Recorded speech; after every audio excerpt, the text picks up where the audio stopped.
Lupa lagi.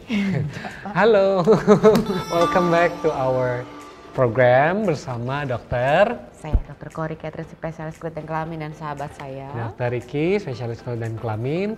And kita akan membahas segala sesuatu yang berhubungan dengan kesehatan kulit dan kelamin. Yes. Nah, untuk hari ini kita akan ngomongin tentang perawatan kulit, tapi perawatan kulitnya nggak biasa.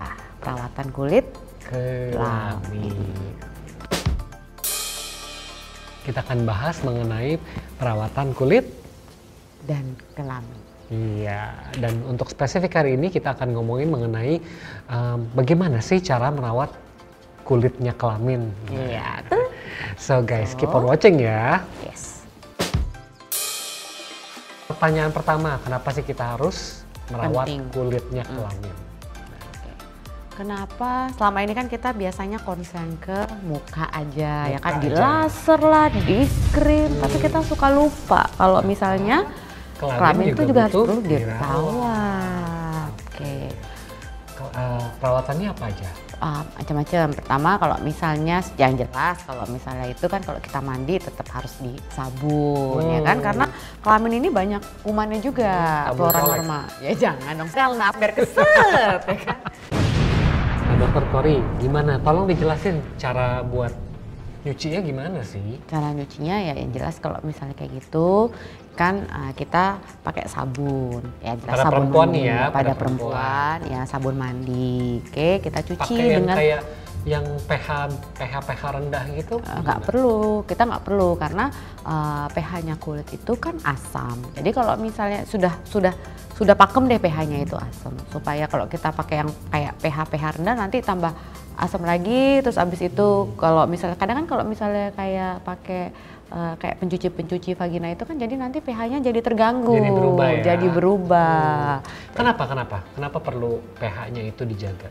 Iya, di pH-nya dijaga supaya gue belum baca, lupa. Kan kalau bisa jangan terlalu sering ya dicucinya juga ya. Karena dengan pencucian kan sabun kan alkali. Dia akan menjadi alkali juga sehingga nanti netral nanti pH-nya ya. Kuman-kuman yang sudah ada nongkrong di bawah situ, yang biasa sudah hangout di bawah situ, mereka terganggu. Dengan terjadinya gangguan pH, akhirnya mereka juga terjadi gangguan bakteri-bakteri itu, dan akhirnya keluarlah segala penyakit atau gampang penyakit-penyakit yang biasanya kita nggak mau malah jadi keluar. Betul, karena kan di kelamin kita tuh ada yang namanya bakteri normal dan jamur normal. Kalau diganggu dengan diusik ya ngambek lah dia, ya kan? Jadinya, penjaga rumahnya diganggu, akhirnya tidak balance, jadi keputihan ya. Keputihan salah satu contohnya. Oke, kalau buat laki-laki biasanya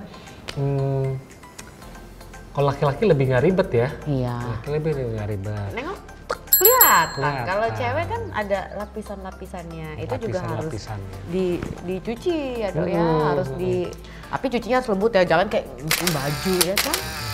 Lecet ya kan. Kalau lecet perih. Kalau laki-laki tuh kan biasa ada yang disunat dan yang nggak disunat.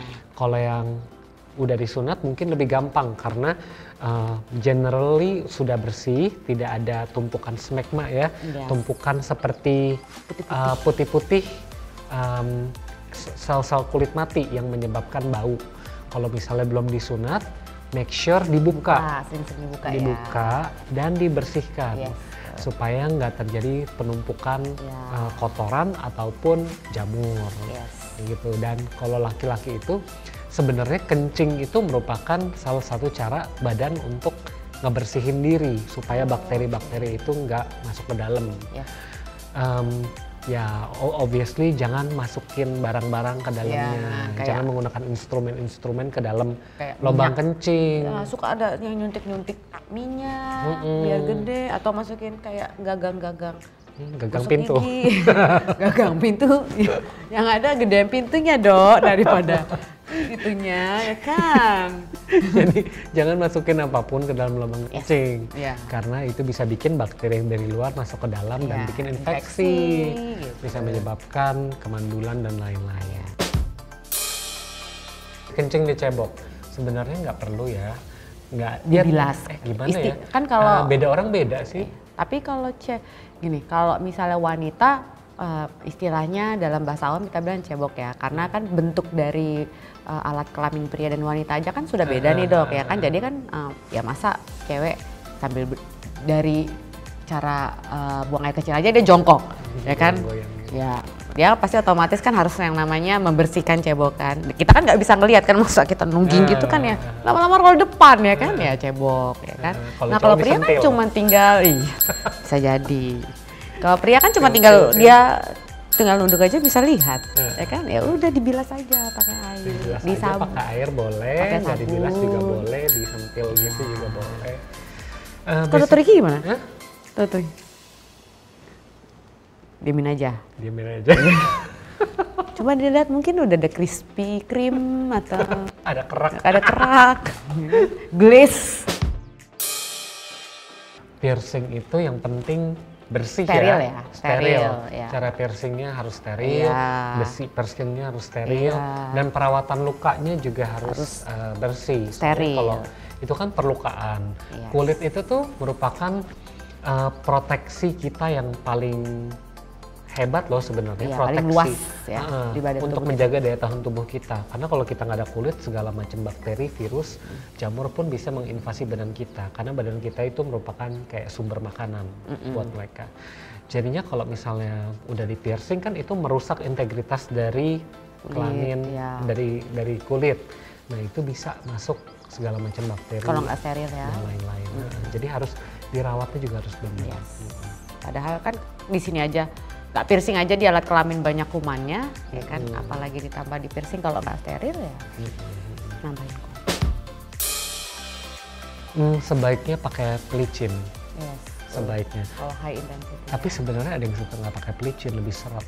Ya, itu balik lagi sih ke orang. Balik lagi ke orangnya. Kalau biar nggak lecet, ya pakai lubrikan, ya pakai pelicin. Kalau nggak bakal lecet ya. Kalau udah lecet nggak nyaman. Bulu itu salah satu alat proteksi. Memang sudah diciptakan bulu itu. Pokoknya setiap tubuh kita ini dia punya fungsinya masing-masing. Oke? Jadi bulu itu merupakan salah satu proteksi dari luar untuk mencegah terhadap dalam. Dan dia mencegah gesekan terlalu banyak juga sebetulnya bulu. Jadi bulu itu ada fungsinya. Tapi sebenarnya juga bulu in moderation ya. Maksudnya kalau terlalu rimbun. Iya. Balik lagi sih ke orangnya. Kalau terlalu rimbun kadang-kadang juga bisa jadi bau ya, karena dia memperangkap bakteri dan keringat sehingga jadinya rada bau. Preferensi sih mau dicukur boleh, nggak dicukur boleh, tapi yang perlu diingat bahwa kalau dicukur bisa menyebabkan bisul. Bisa menyebabkan bisul, soalnya bakteri bisa masuk ke tempat akar rambutnya dan menyebabkan bisulan. Karena kalau dicukur itu kan kulit sehatnya juga sedikit keangkat kan.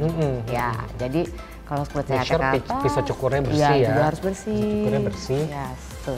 Dan kalau bisa sih pakai krim antibiotik. Setelah cukur. Supaya enggak. Untuk preventif ya.